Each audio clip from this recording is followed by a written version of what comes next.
All right, today we are going on a journey into one of the most familiar yet profoundly mysterious sounds in all of human history. We're going to dive into a name, a breath, and a vowel that's managed to stick around for millennia, often hiding in plain sight. So, think about this. We've all heard it, right? We've probably all sung it. Alleluia. But have you ever really stopped and thought about that last part? That final, powerful sound? Ayah.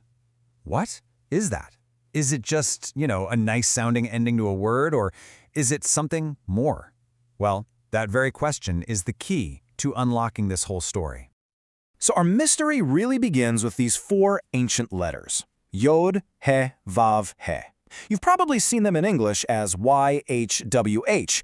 This is the Tetragrammaton, the personal name of God found in the Hebrew Scriptures. And for centuries, how you were actually supposed to say it, its original pronunciation, has been considered one of history's great puzzles. To start cracking this puzzle, we're not going to begin with a theory. We're going to start with a witness.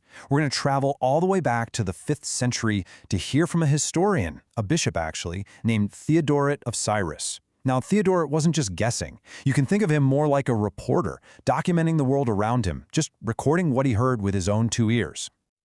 And this is what he wrote. It is so incredibly direct. He says that while the Samaritans pronounced a version with a B sound in it, he's crystal clear. The Jews, iaha. That's it, I-ah. In the original Greek text, it's just two vowels, iota and alpha. It's pretty much the simplest, most fundamental sound of breath that we can make, ia. Okay, so an ancient witness is a really powerful piece of evidence. But you might be wondering, is it just a one-off? Is that all we've got? Well, let's follow our second line of evidence, which takes us from ancient history right into the world of modern academics, to see if the sound, AI, actually left a paper trail. And guess what? It absolutely did. Scholars like Kristen Detroyer, who is a leading expert on these ancient scriptures, have spent years meticulously tracing the divine name in the oldest surviving texts. And what did she find? She found that the core sound, the vocalization, appears in early Greek transcriptions as either IA or IAO. This directly confirms what Theodoret heard all those centuries ago. The Bishop's Ear and the Modern Critics Archive, they tell the exact same story. And when you lay it out like this, you can see just how resilient this sound is. I mean, look at this journey. From the IAO in ancient papyri to the IAO recorded by Theodoret. It flows right into the Alleluia of Latin church chants, and then, this is amazing, it pops right back up in the very first official English Bible as just IA. This sound just keeps going across empires, languages, and thousands of years. And that brings us to our third and final piece of evidence. And this is kind of the smoking gun, because this isn't just about some variant spelling in an old book. This is a legal precedent established in the Kingdom of England under the direct command of the king himself.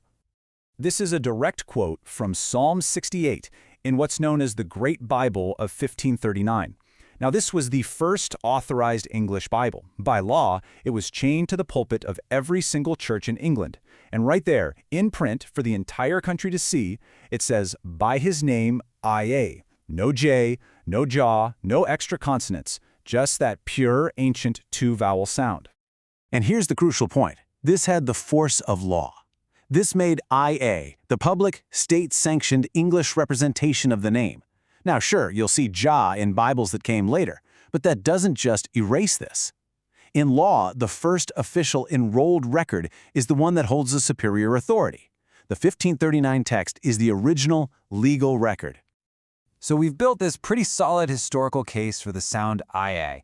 But that kind of begs a bigger question, right? Why this sound? Why these two simple vowels?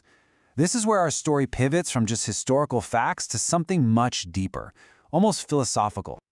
I want you to just think about the physical act of saying it. Go on, try it. E-ah. The E sound is a closed vowel. Your mouth is almost closed. It's like an inward gathering of breath. Then the ah sound is the most open vowel you can make. It's a release, an outward expression. Inhale, exhale. To literally speak the name is to perform the most basic act of life itself, breathing. And this idea connects perfectly back to the original Hebrew letters. You see, they weren't seen as hard, static consonants like our Y or W. They were considered more like living vowel sounds or breathing letters. So YHWH wasn't some clunky set of consonants to be figured out. It was a flowing, breathing sound, almost like Aya, which naturally simplifies to that core sound, Aya. Okay, so let's bring it all home. Let's put all the pieces on the table. The evidence we've looked at isn't just one flimsy thread. It's more like 3 really strong chords, all woven together, all pointing to the same conclusion. So here it is, the complete case. First, we have direct ear witness testimony from antiquity. Second, we followed the sound through modern academic analysis, which confirmed an unbroken textual chain. And third, we sealed the deal with the legal and historical precedent set by the first authorized English Bible. And you know, this is what makes the form IA so unique. If you look at Yahweh, that's a modern linguistic reconstruction. It's a very educated theory. Jehovah is a well-known hybrid, where you take the consonants from one word and smash them together with the vowels from another. But IA isn't based on a theory, and it isn't a combination. It's based on the historical record. And this, my friends, brings us right back to where we started, the great mystery of the lost name of God. Well, it turns out it was never really lost at all. It's been preserved and sung for thousands of years in every language, in every church, every synagogue, every choir, in that final triumphant syllable, Hallelujah. Praise Yah. So I want to leave you with this final kind of provocative thought. What if we've been thinking about the name all wrong? What if it was never meant to be just a word, a static label that you write down? What if it was always meant to be an action, a process, the very sound of being alive? Because if the name is the sound of an inhale and an exhale, if it's the sound of I-A, then it was never lost. It can't be.